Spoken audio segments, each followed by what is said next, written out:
한번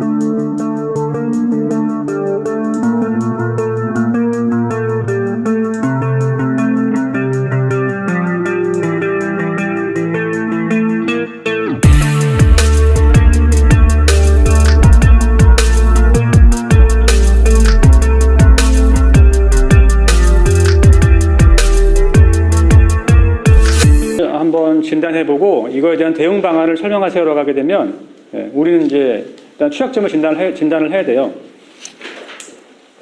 자, 만약에 스마트폰의 보안 취약점을 진단하고 이거에 대한 대응책을 설명하세요라는 문제가 나왔어요.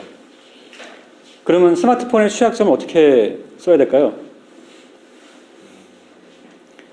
되게 막연하죠, 그렇죠? 이게 스마트폰 자체의 기기 취약점을 얘기하는 건지가 또 헷갈리고 되게 막연해요. 그런 경우에는 요 자체를 스마트폰이라고 하는 거를 이렇게 좀 약간 자산을 좀 세분화해가지고 일단 계층화 시킨 다음에 그 계층별 취약점을 진단하고 대응책을 세우면 돼요. 그러면 스마트폰을 어떻게 자산을 세분화시키죠? 스마트폰 자체 하드웨어, 그다음에 어플리케이션, 그다음에 네트워크, 그다음에 스마트폰 이 어플리케이션을 호스팅하는 서버, 그렇죠? 그다음에 앱스토어 이렇게 계층을 세분화할 수 있겠죠.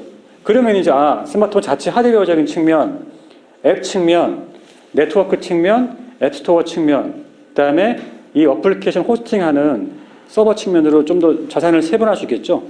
그럼 그 각각에 대한 취약점들 우리가 다 도출할 수 있겠죠. 그리고 그 각각에 대한 보안 대응 방안을 제시하면 돼요. 오늘 여러분들이 배우게 될 그런 대응책으로. 그래서 자산이라고 하는 것을 얘기할 때 우리가 지금 제가 여기 그림에서 보는 것처럼 뭔가 좀 계층 구조를 우리가 가지고 계셔야 돼요. 계층 구조. 그래서 가장 기업 안쪽에 있는 데이터베이스, 그렇죠? 데이터 저장 장치에서부터 그다음에 해당 어플리케이션 호스트하고 있는 호스트 컴퓨터, 응용 프로그램, 그다음에 통신망, 그렇죠? 그다음에 통신망과 통신망을 연결시키는 그런 뭔가 네트워크 교환 장비들, 그렇죠? 네트워크 장치들. 그다음에 요 시스템에 접근하기 위한 단말, 그렇죠? 단말. 그다음에 이 단말을 이용해서 접근할 때 보조적인 수단으로 활용하는 인증 수단 같은 것들. 이렇게 딱 계층을 나눌 수 있잖아요. 그래서 제가 이제 예를 든 건데 이와 같이 여러분들도 앞으로 이제 어떤 보안 대책을 마련해야 될 때에는 해당 어떤 대상을 조금 더 세분화해가지고 접근을 하시라는 거예요. 그래서 각각에 대한 취약점, 대책 이렇게. 자, 그다음에 마지막으로 이제 보안 위협인데요. 지금 보안 위협은 상당히 지금 여기서 나온 것처럼 전략적이고 지능화되고 있어요. 그리고 그다음에 전략적이라는 걸 조금 더 설명을 하게 되면 되게 빨라. 되게 민첩하게 공격을 해요. 자, 정보 보안의 한계가 뭐냐면 이거예요. 자, 공격자가 있고 방어자가 있잖아요. 누가 유리한가요? 공격자가 유리해요. 왜냐하면 방어자는 어떤 공격이 있는지를 알아야지만 방어를 할 수 있거든요. 어떤 공격이 뭐가 있는지 모르는 상태에서는 방어를 어떻게 해야 될지를 알 수가 없어요. 그래서 항상 공격자가 우선권을 갖고 있어요. 그래서 만약에 이제 어떤 자산의 취약점이 오늘 발표됐어요. 근데 그 대응하는 사람이 취약점에 대한 대응 코드를 마련하기도 전에 공격을 바로 하게 되면 어떻게 되겠어요? 뚫리겠죠. 민첩하게. 그 우리가 이런 형태의 공격을 또 뭐라고 부르나요? 그렇죠. 제로데이 어택. 그렇죠. 그래서 이거는 제로데이 어택과 같이 상당히 빠르고 민첩하게 공격을 하고 있다가 이제 전략적인 측면에서 하나의 요소고요. 두 번째는 다양한 수단을 활용하고 있다. 여기 보는 것처럼 뭐 악성 코드, 그다음에 피싱, 파밍, 스팸. 여기 보는 것처럼 각종 테크닉뿐만 아니라 사람의 심리까지 이용하는 거 심리. 그래서 동창생이 보내는 메시지는 안전하겠지. 클릭, 그렇죠. 그러니까 지인들로 위장해서 메일을 보내고 그 메일에 이제 취약점, 악성 코드가 있으니까 그런 것들은 좀 더 쉽게 감염될 수 있겠죠. 그런 것들. 그 다음에 이제 더 이상 공격자와 피해자의 이게 구분이 없는 거예요. 내 PC가 공격자 PC로 활용될 수 있는 거죠. 네. 대표적으로 그런 거죠. 네. 좀비 PC 같은 거죠. 네. 디도스 할 때. 네. 그래서 우리 집에 있는 우리 집 PC가 우리 회사를 공격하기 위한 그런 뭔가 소스로 활용될 수 있다 이거죠. 네. 디도스. 네.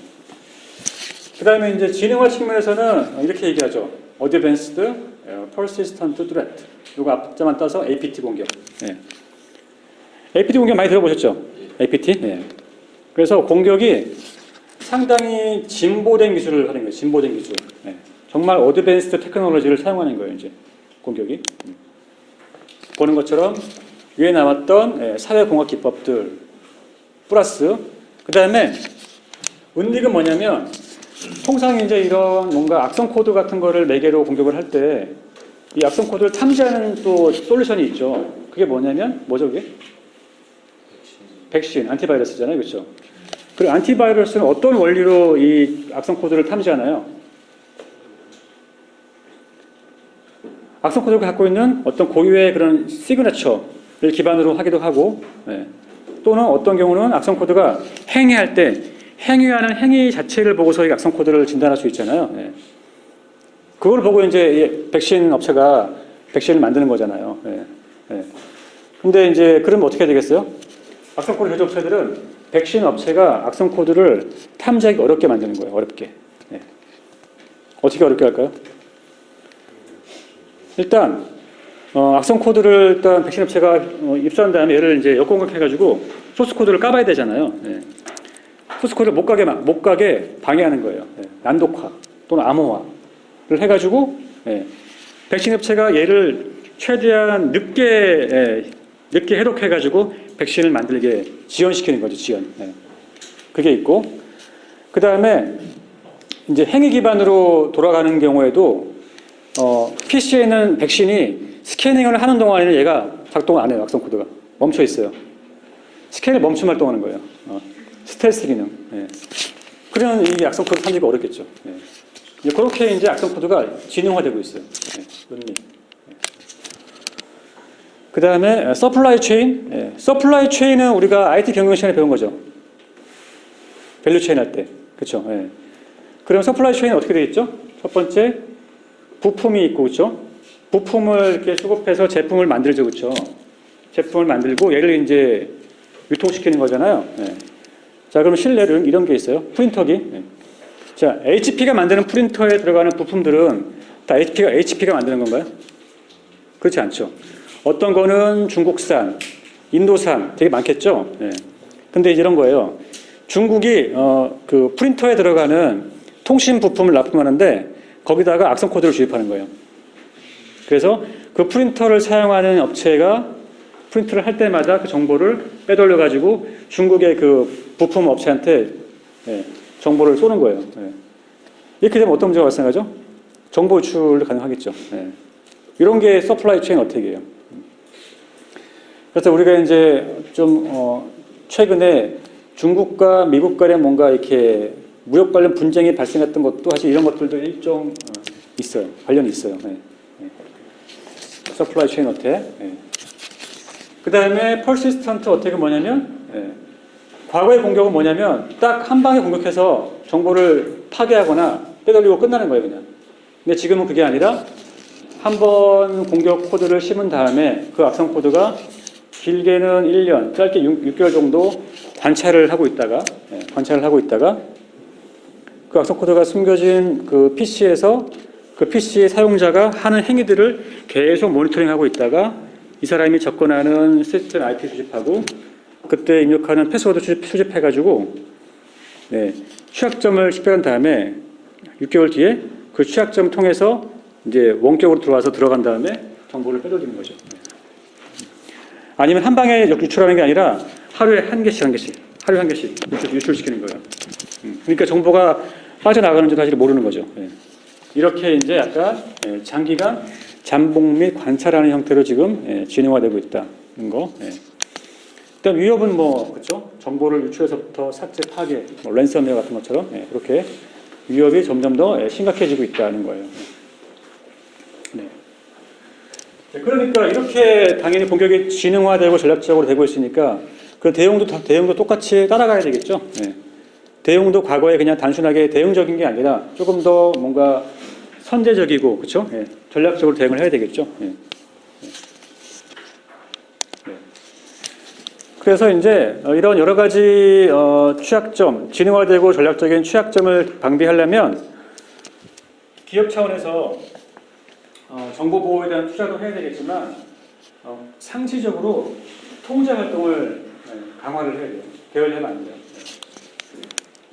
그래서 각종 정책들, 그다음에 절차, 기술, 그다음에 인력을 같이 총동원해가지고 위험 감소 활동들을 꾸준하게 해야 돼요.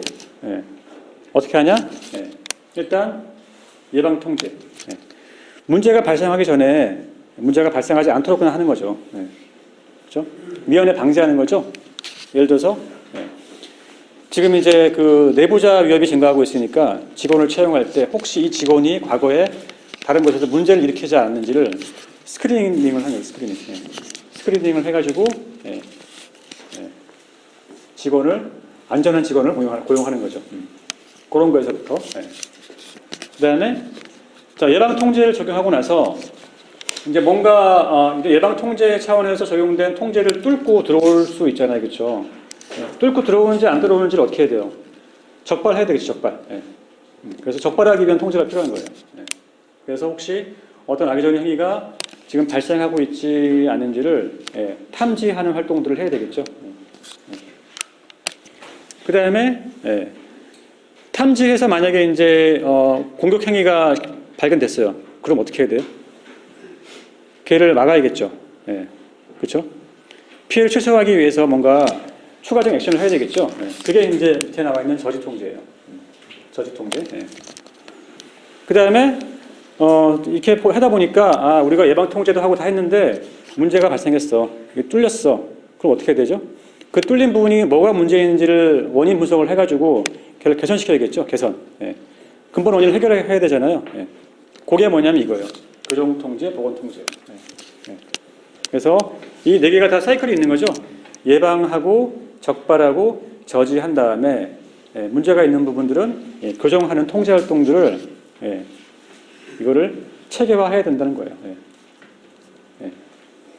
그럼 당연히 보안 위협으로 인한 피해를 최소화하려면 어디에 통제를 더 강화를 해야 될까요? 그렇죠. 투입 비용 대비 효과를 극대화하려면 당연히 예방 통제를 강화해야 되겠죠. 그렇죠. 그래서 예방 통제 활동이 점점 중요해지고 있는 거고요. 여러분 회사에서 그러면 예를 들어볼 수 있을까요? 사례가 있을까요? 자, 우리 회사에서 하는 다양한 예방 통제 이런 그다음에 적발 통제, 교정 통제 어떤 것들이 있을까요?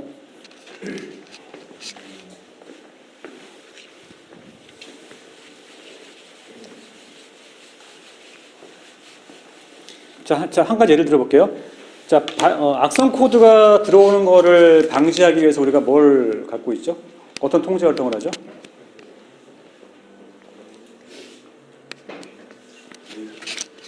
네? 방화벽? 방화벽도 있을 수 있는데 방화벽은 근데 이메일 통해서 들어오는 건 못 막잖아요. 그렇죠? 네. 망분리, 그렇죠? 망분리, 맞아요. 그 망분리도 하나의 대응책이 될 수 있겠죠. 망분리 해가지고 업무용 PC에서 직접 이메일을 못 받게 하는 거죠. 그러면 직접 내 업무용 PC로 악성 코드가 올 확률은 줄겠죠. 그렇지만 어쨌든 인터넷 PC에 있는 그 이메일 통해서 내가 받아가지고 업무 시스템으로 걔를 전송시킬 수 있잖아요.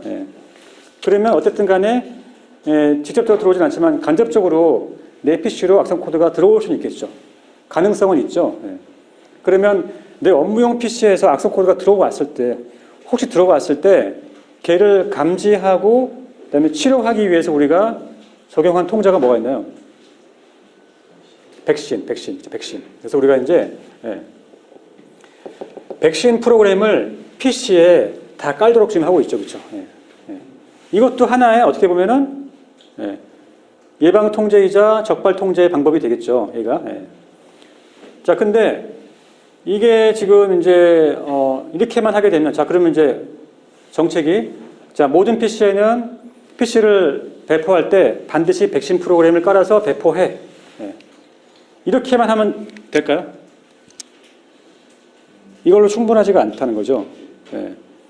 왜냐하면 일단 1차적으로 백신이 설치가 되는 것도 중요하고 그렇죠? 예. 그 다음에 계속적으로 취약점이 나오니까 최신 취약점을 방비하기 위한 바이러스 탐지 패턴들도 최신으로 유지해야 되겠죠.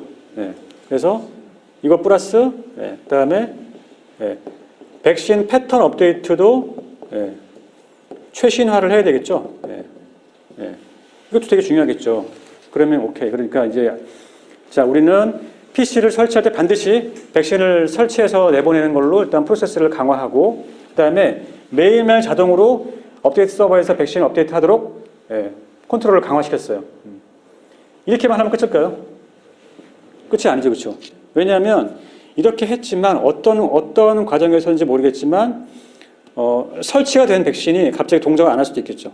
동작을 안 해가지고 얘가 문제가 발생할 수도 있고 또는 패턴 업데이트가 잘 안 될 수도 있어요. 그럼 이거를 모니터링 해야 되겠죠. 이게 잘 되고 있는지 안 되고 있는지를 봐야 되겠죠. 어떻게 볼까요? 어떤 통제 활동을 하면은 모든 PC에 최신 백신이 설치돼가지고 그다음에 패턴 업데이트가 최신을 유지하고 있는지를 어떻게 알 수 있을까요? 어떤 통제를 해야 될까요?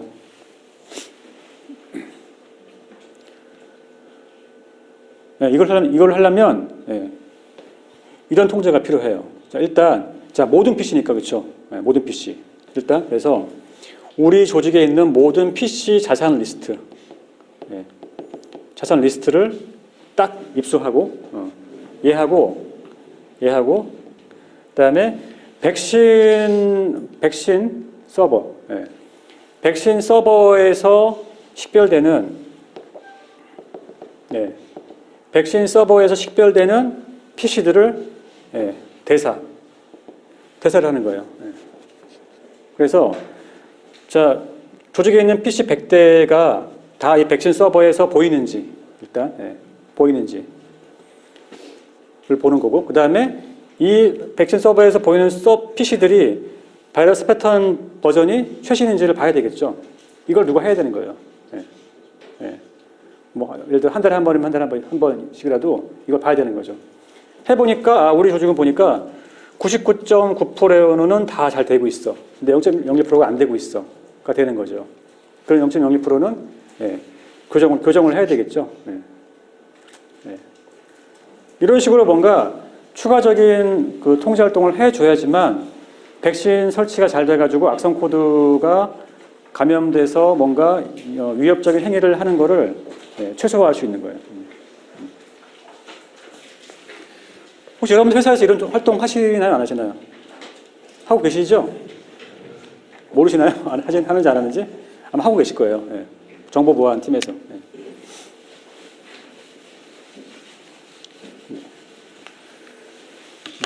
여기까지 됐고요. 그다음에 자 관리적 보안을 간단하게 얘기하고 쉽게요. 자 관리적 보안이라고 이제 아까 우리가 얘기 처음에 했는데 관리적 보안이 뭐라고 했냐면 뭔가 정책 절차 눈에 보이지 않지만 뭔가 정보 보안을 하기 위해서 필수적인 것들이죠 이게. 그럼 관리적 보안이 왜 중요한지를 한번 얘기해 볼게요. 자 자산이 있고 그렇죠. 자산은 아까 뭐가 있다고 그랬죠? 자산이? 자산이 하드웨어, 소프트웨어, 뭐 DB, 사람. 그다음에 코빗 관점에서 얘기하면 코빗. 코빗의 4개 자원이 뭐 있죠? 그렇죠. AIIP 그렇죠. AIIP. 어플리케이션, 인프라스트럭처, 인포메이션, 피플. 그렇죠? 어쨌든간 정보가 들어가 있기 때문에 이 빨간색으로 칠해진 정말 민감하고 기밀한 정보 자체가 정말 중요한 자산인 거죠. 그래서 각종 외부자들이 이 정보를 노리는 거죠. 그렇죠? 예. 그래서 뭐 경쟁 업체를 통해서 디도스 공격을 해가지고 다른 우리 경쟁사의 영업을 방해한다던가 예. 그런 여러 가지 이제 외부자 위협들이 있는 거고요. 그다음 내부자도 예. 실수 또는 고의로 정보를 유출할 수 있는 거죠. 예. 근데 이런 이제 외부자와 내부자가 이렇게 뭔가 자산의 취약점을 노리는 위협을 함에 있어가지고 관리적 보안이 잘 돼 있으면 어떤 좋은 점이 있을까요? 자, 관리적 보안이 잘 됐다고 하는 거는 어떤 뜻일까요? 뭔가 어떤 보안 정책이 있고 절차가 있는 거죠. 예. 예. 그럼 우리가 어떤 기업이 더 보안 정책, 보안 절차 등 관리적 보안이 잘 돼 있다고 어떻게 객관적으로 판단할 수 있나요? 들어가서 한번 해본다? 예. 또 뭐가 있을까요? 예, 확인하는 거죠. 그러면 이제 해커들이 딱 타겟팅을 할 때 A, B, C 기업이 있어요. 그러면 그 기업이 잘 되고 있는지 안 되고 있는지를 어떻게 알 수 있나요? 들어가서 직접 보는 거 말고 바깥에서. 그렇죠, 맞아요. 예. 이 조직이 정보보호 관련된 인증을 획득한 기업이다 아니다가 큰 차이가 되겠죠. 하나의 기준이 되겠죠. 그리고 만약에 A, B, C 중에서 A, B는 정보보호 관리체계 인증이 있어요. 근데 C는 없어. 그 상대적으로 어떤 기업을 좀 더 포커스 둘까요?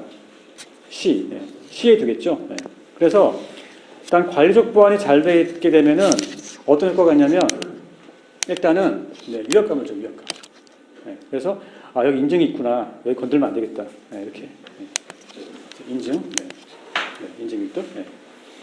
그 다음에 이제 인증을 획득하게 되면 어떤 효과가 있냐면 자, 이 조직의 정보보호 체계가 어떻게 되는 거죠? 되게 체계화된 거죠, 체계화. 예. 체계화돼요, 이게. 예. 예. 그래서 이 정보보호 체계를 통해서 이 기업 자체에 대한 정보보안 체질이 개선돼요. 예. 예. 그래서 인증도 땄고 당연히 이제 그 인증 딴 거에 기반해서 정보보호 활동을 하니까 상당히 체계적으로 보안 통제를 할 수 있는 거예요. 예. 그래서 설사 들어와서 공격을 하더라도 쉽지가 않은 거죠. 예. 이게 이제 인증 획득 초기에 나타나는 좋은 점이에요. 예. 근데 문제가 뭐죠? 인증을 따고 나서 1년, 2년, 3년이 지나갈 때까지도 계속적으로 그 체질을 유지할 수 있느냐가 중요하죠. 예. 근데 실상은 어떨까요? 보통 기업들이 인증을 획득하는 이유가 뭔가 홍보 효과 때문에 하는 거잖아요. 그러니까 따고 마는 거죠. 그래서 따고 나서 유지하는 거에는 좀 소홀히 하는 거예요. 그래서 정보보호 체질을 개선을 했지만 그 통제 활동을 해야 되는 각각의 구성원들이 마인드가 나태해지는 거죠. 습관화되지 않는 거죠. 그래서 반드시 해야 되지만 그냥 넘어가는 거. 예를 들어서 해야 하는 통제 활동들을 이게 뭔지는 알고 있지만 얘를 그냥 넘어가는 거죠. 내가 친한 그 부서의 직원이 이거 좀 봐주라고 막 요청하면 봐줄 수 있잖아요. 그런 것처럼. 그렇게. 그래서 제일 어려운 게 이거예요. 정보보안 통제하는 입장에서는 이 조직 문화로 만드는 게 되게 어려워요. 그러니까 직원이 바뀌더라도 새로운 직원이 오더라도 계속 그 정보보호 체계 수준을 유지할 수 있는 능력 또는 그 직원이 계속 근무를 하면서도 나태에 빠지지 않고 계속해서 정보보안 마인드를 가져갈 수 있게 하는 능력 이게 되게 중요한데 이게 무지 어려워요. 습관 지속성, 영속성 이게 가장 큰 숙제인 것 같아요. 통상 그럼 기업들이 이렇게 정보보호 관리 체계를 만들고 이걸 영속적으로 가져가기 위해서 가장 잘하는 게 어떤 건가요? 각 직원들별로 정보보호해야 될 그 역할을 부여하고 이것들과 본인의 그 성과랑 KPI랑 연동시켜가지고 관리를 하는 거죠. KPI. 뭐 그것도 하나의 대안이긴 하지만 어쨌든 걔도 제가 봤을 때는 좀 한계가 있는 것 같아요. 어쨌든 자, 이 관리적 보안에서는 그래서 이런 정보보호 관리 체계를 제가 좀 설명을 드릴 거예요. 정보보호 관리 체계. 그래서 10분 쉬었다가 나머지 설명을 드리겠습니다.